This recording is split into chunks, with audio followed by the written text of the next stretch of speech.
So today, I'm going to show and go over my favorite light weapons and gadgets to use and explain a little bit about why I like to use each. This video was inspired by my bud Carl, so shout out to Carl. Without further ado, let's get straight into the video. So let's go over the weapons first.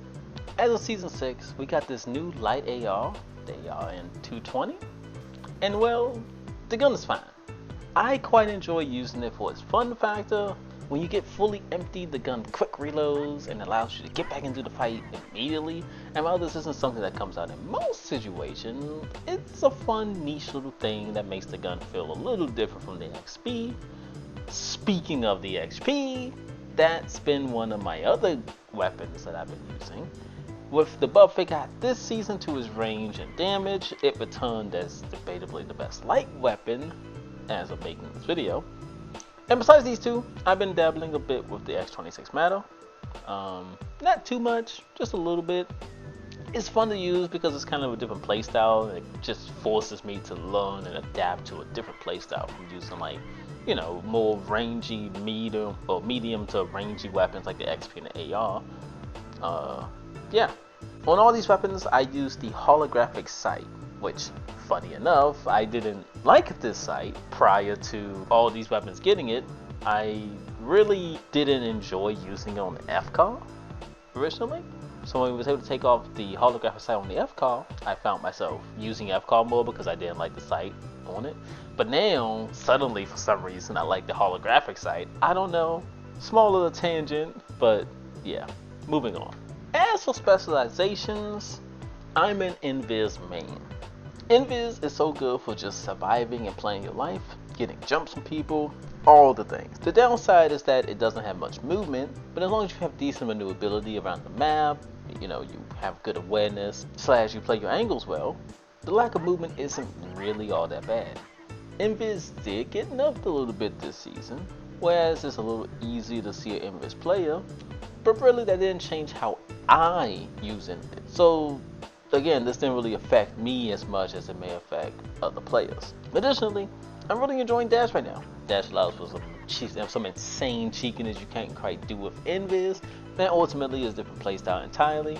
You'll note, for me, I'm someone who enjoys playing and learning different playstyles. I like kind of trying to master one playstyle and then moving on to something different and trying to kind of learn and master that playstyle and kind of just add my own little flavor to it a little bit.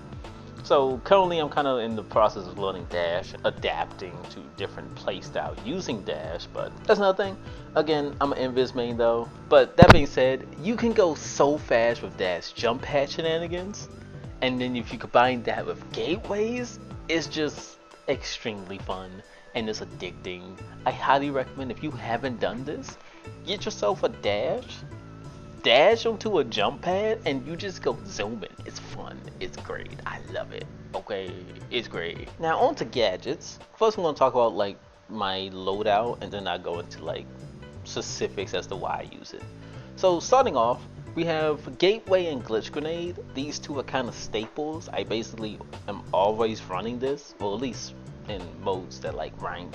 I'm probably always running Gateway, I'm probably always running Glitch Grenade. But my third slide is typically going to be Breach Charge.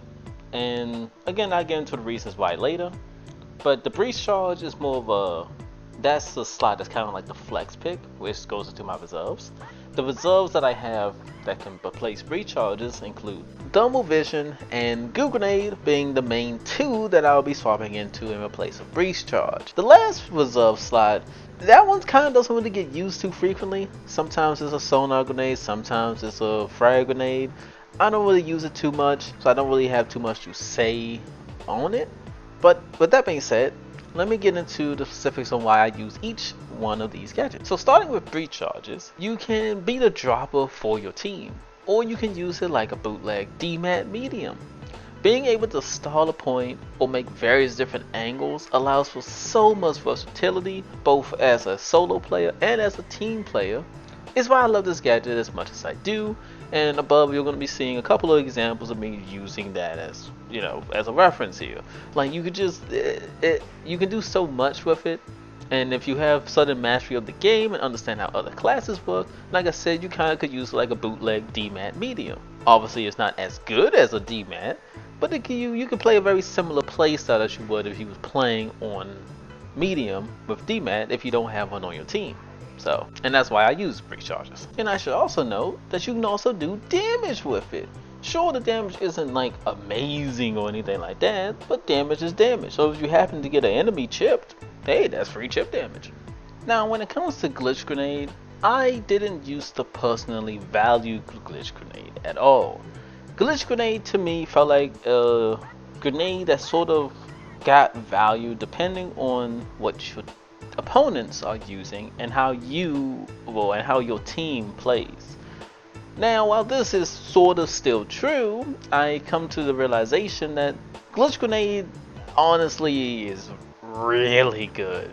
And let me kind of explain what I mean. Typically, light players will use Glitch Grenades to deal with heavies because, well, heavies are pretty easy to hit. They can't really get out of Glitch Grenade. And they have stuff like Mesh and Dome, and Glitch Grenade blows up immediately when it hits a Mesh or a Dome ship. This being said, Mesh and Dome are both really high value gadgets and specializations that prevent you and your team from doing damage, right? That's why it makes sense to bring Glitch Grenades if you see a heavy or two. Now, against mediums, however, glitches are still really good because defib, while it is not nearly as good as it once was, it's still pretty annoying to deal with because you have mediums that just want to defib spam steal, or maybe you have like those guys that just want to camp into a room or just hill beam spam or whatever the case may be. You simply throw a glitch in there and now you can kind of beam whoever you want for free because they can't really do anything about it, you know? Oh, the hill beam meet him back there? Throw a glitch, beam him, he's dead, you know? Glitch Grenade, while in my opinion I think it's like a least appealing option, I think you should really give Glitch Grenade a fair try before you judge it too harshly. Again, I was someone who didn't really enjoy it too much to begin with. I understood that it was good, I knew why it was good, but didn't feel like it was for me. But after playing with a team and playing a little bit into ranked, I saw the value Glitch Grenades more and more, and honestly now it's a staple in my day-to-day loadout. So, Glitch Grenade, I can't say anything more than that. Against lights, if you see like a whole lobby of lights, you could probably swap off glitch. Because honestly, trying to glitch a light isn't going to be the easiest thing you can do. You can do it, you can. But honestly, you're probably better off just swapping into thermal vision instead of having the Glitch Grenade if you see like a lobby of all lights. Or maybe even a lobby of all lights and a couple of mediums, right? Now, if there's like a lot of mediums and a couple of lights, then sure. But in my opinion, if you see like a lobby of like majority lights, just take off Glitch Grenade. You're not going to get as much value as you may hope out of it. But that's why I like using Glitch Grenades. They're really good, especially in the LMH kind of comp. They're great. Now we have Gateway. I find Gateway to be one of Light's most valuable gadgets because of its versatility.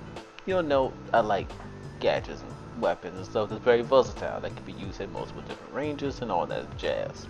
Gateway, you can use it to move your entire team. You could use it to flank, you could use it to take cheeky angles while your opponents aren't paying attention. You can use it to push hard up on people that's on height or in the distance.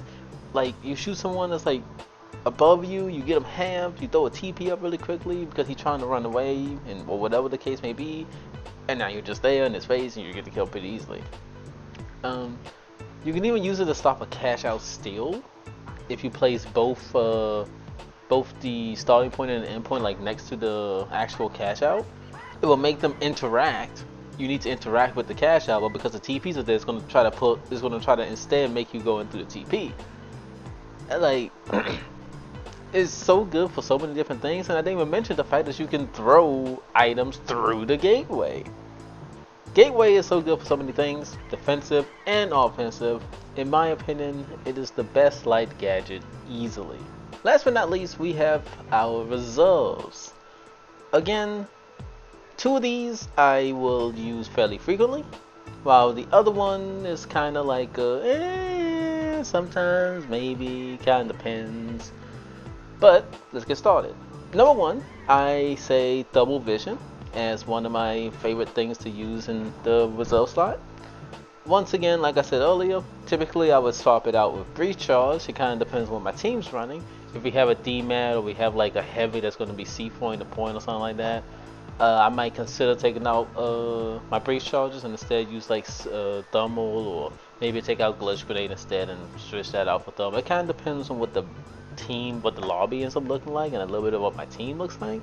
In most cases, like I said earlier, if we end up going against a team of all lights, or like there's multiple lights in the lobby, or we know there's a lot of invis in the lobby, like it's fine around, and we know like 2 of them's running invis, or we know that there's even 1 invis, whatever the case may be, I might consider running thermal vision because it allows you to kind of see those lights, and being able to see an invis light is super huge because, well, they're invisible, they're trying to be sneaky.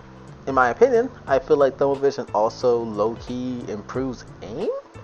Maybe because your target is quite literally highlighted. I don't know. I know some people don't like that. But personally, I kind of enjoyed it. Next, we have Goo Grenade. Goo Grenade is extremely good at defense. It's a great utility. And low-key, you sometimes could even use it on offense. Kind of let me explain. So with Goo, DMAT medium can just DMAT the wall and end up not having to deal with you. But if you just Goo the wall, they also have to deal with that now. Goo as a defensive tool is so good, but the fact that you can also use it as a movement tool is even nuttier. You can make like little Goo platforms around the side of the walls. You could medium put like a jump pad on the top of your Goo, and so you can have like a slant pad in a way. You have the ability to kind of set up like mobile walls in a way. Like say you're pushing a point. Say you're pushing a point and your opponents already have high ground somewhere, or maybe not necessarily high ground, but they have ability to see you while you come up. You can throw a couple of Goo walls down and use that as sort of like cover while you guys are pushing up more and more and more. There's just a lot that you can do with Goo that I don't think people fully understand. I know Goo Grenade is a fan favorite, but I don't think a lot of people still understand just why Goo is so good. Furthermore, I think we want to mention that splash damage, I'm pretty sure don't do anything at all.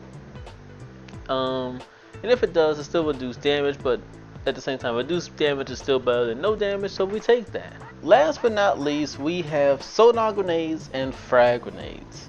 We're going to start off with Sonar grenades. I don't really use this last slot too often, but if I did want to use Sonar grenades, it would have to be because my team isn't really communicating like at all, or I'm playing with like Randy's and I'm not really talking on in-game chat anyway.